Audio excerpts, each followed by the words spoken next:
Have you heard about vacation rental by owner or Airbnb and thought, that's a really great way for me to make some extra money with my house?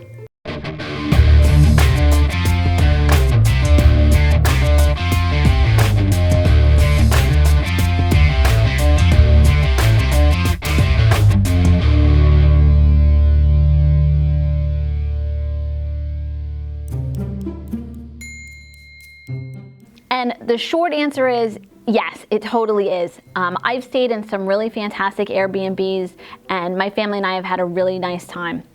I specialize in lake houses, and what I find is a lot of people are like, can I do a vacation rental by owner or an Airbnb? And I'm sure there's other short-term rental companies. I'm just going to use those two because they're the most common names. A lot of the lake communities have, I'll say, crack down on the short-term rentals. So many of the lake communities are very intimate and all the neighbors know each other, and they're really sensitive about having rentals come in.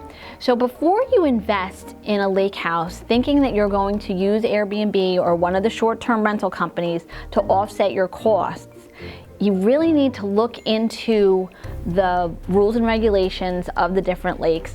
And then on top of that, on the different boroughs and towns. One of our local towns, West Milford, you need to get a permit to short-term rent any home in the entire town. So this is just a really super important detail, because if you buy a property knowing that you need that rental income, which you can make a lot of money with those to offset your costs, and then you move into a community and maybe that the rule right now is a little bit like, hey, we'd rather you didn't do it. Some of the communities, Upper Greenwood Lake, for example, the minimum rental in Upper Greenwood Lake is 6 months. So obviously that's not gonna work. Glenwild Lake in Bloomingdale, the minimum rental is 1 month. But that's also something that could change. If the Glenwild Lake Board of Directors gets together and decides that they wanna change that to minimum, any minimum, make the minimum or the maximum different, the lake communities have the right to change the rules. So it is something you really need to be careful with when planning on doing any sort of short-term rental. Not saying it's impossible, but what I'm saying is it's real important to do your homework and to make sure that this property that you're buying as an investment can be used for what you want it to be used for. If you have any questions, don't hesitate to reach out.